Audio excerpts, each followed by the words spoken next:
और रामलला के प्राण प्रतिष्ठा की तैयारी पूरे जोर शोर से चल रही है, जिसमें प्रधानमंत्री मोदी से लेकर देश की कई बड़ी हस्तियां शामिल होंगे। वहीं कांग्रेस के आयोजन में शामिल होने से इनकार करने के बाद सियासत अपने चरम पर है। आरोप प्रत्यारोप का दौर चल रहा है। कांग्रेस इसे बीजेपी का चुनावी कार्यक्रम बता रही है, तो बीजेपी का कहना है कि कांग्रेस का स्वभाव, चरित्र और चेहरा कभी नहीं बदल सकता। ये वही लोग हैं जिन्होंने श्री राम को काल्पनिक बताया था। विश्व हिंदू परिषद ने कौन सा ठेका ले लिया धर्म का? उनका क्या अधिकार है राम मंदिर पर? ये हम लोगों का पैसा है, हम लोगों का चंदा है। कांग्रेस ने कभी अपने सहयोगियों के माध्यम से सनातन धर्म को कुचलने की, तो कभी सनातन धर्म को खत्म करने की बात। जब शंकराचार्य जी ही नहीं जा रहे हैं तो हमारा क्या जाने से क्या फायदा मिलता है बीजेपी को? ये भाजपा की फंक्शन है या मंदिर का फंक्शन है? जिनको ना विश्वास है ना भरोसा है, वो लोग दूर रहना चाहते, तो कोई उसमें बहुत अचरज की बात नहीं है। लेकिन हाँ, जब चुनाव के समय में वो मंदिर जाते हैं तो उसको जनता को याद रखना होगा। अयोध्या में राम मंदिर की प्राण प्रतिष्ठा को अब महज 10 दिन ही बचे हैं।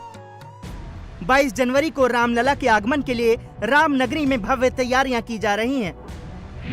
अयोध्या की गली मोहल्ले, चौक चौराहों से लेकर दरों दीवारों तक सब कुछ सजाया संवारा जा रहा है। हर राम भक्त चाहता है कि वो इस मौके का साक्षी बने, रामलला की प्राण प्रतिष्ठा के समारोह में सहभागी बने। लेकिन वोट बैंक की ऐसी मजबूरी है कि कांग्रेस ऐसा नहीं कर पा रही है। यही वजह है कि सोनिया गांधी, मल्लिकार्जुन खड़गे और अधीर रंजन चौधरी ने अयोध्या जाने का न्योता ठुकरा दिया है। इसके लिए कांग्रेस प्राण प्रतिष्ठा समारोह को बीजेपी का इवेंट बता रही है। राम मंदिर के उद्घाटन को बीजेपी का सियासी अखाड़ा बता रही है और आरोप लगा रही है कि बीजेपी ने रामलला को हाईजैक कर लिया है। ये लोग बांटने के अलावा इनके पास कोई काम नहीं है। पहले धर्म के नाम पर बांटा हिंदू मुसलमानों को, अब भगवान राम को बांटने की कोशिश कर रहे हैं। शंकराचार्य जी और रामानुज संप्रदाय के लोगों का आपस में खाई पैदा कर रहे हैं। फूट डालो, राज करो, ब्रिटिश हुकूमत की जो पॉलिसी थी वो आज भाजपा, संघ और विश्व हिंदू परिषद चला रही है। बीजेपी को कुछ काम नहीं है और वो जो बताए हम क्यों माने? जब शंकराचार्य जी ही नहीं जा रहे हैं तो हमारा क्या जाने से क्या फायदा मिलता है बीजेपी को? ये भाजपा की फंक्शन है या मंदिर का फंक्शन है, वो तय करने के लिए बोले उनको। मंदिर जाने से तो आप राम भक्त बनते हैं क्या? आपके यहाँ नॉर्थ इंडिया में बोलते हैं ना, माता बुलाए तो जाएंगे ना। यहाँ मोदी बुला रहा है, माता कहाँ बुला रही है? उधर कांग्रेस हाईकमान ने मंदिर का न्योता ठुकराया और इधर बीजेपी और इसके नेताओं ने कांग्रेस पर हल्ला बोल दिया। कांग्रेस के चरित्र में राम विरोध बता दिया। बीजेपी नेताओं ने आरोप लगाया कि अगर कांग्रेस का बस चले तो वो दोबारा अयोध्या में उसी जगह पर मस्जिद बनवा दें, क्योंकि कांग्रेस का सनातन विरोध तो पंडित जवाहरलाल नेहरू के जमाने से ही चला आ रहा है। वो क्या है? कांग्रेस पार्टी का मतलब divide and rule, division, vote bank politics, only politics.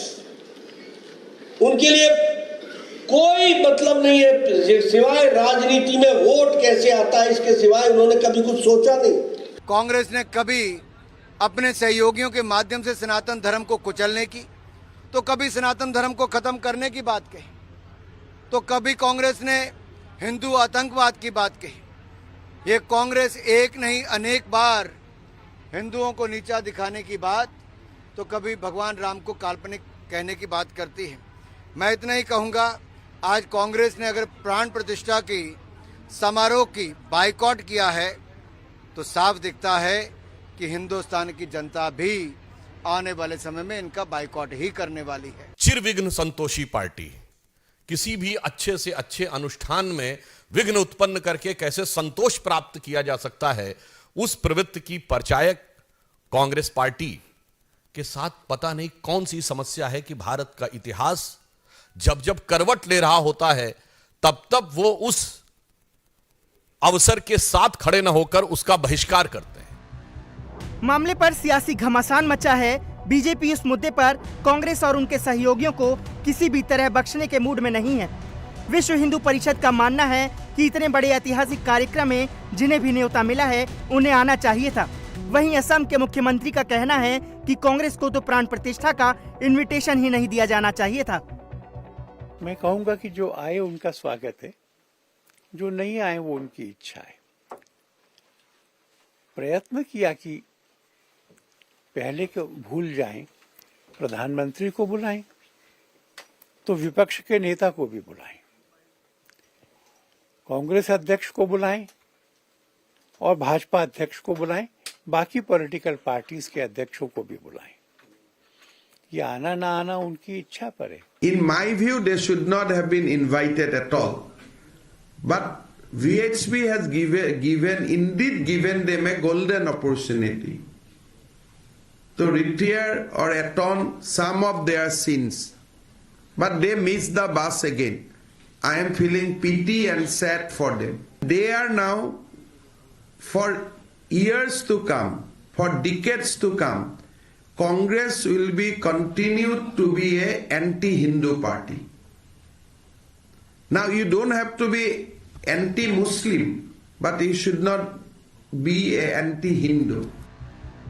BJP और अयोध्या मंदिर से जुड़े तमाम लोग बार बार लगातार कह रहे हैं कि 22 जनवरी को होने वाला प्राण प्रतिष्ठा कार्यक्रम एक धार्मिक आयोजन है, कोई सियासी प्रोग्राम नहीं है। इसलिए इसमें सभी दलों के नेताओं को बुलाया जा रहा है।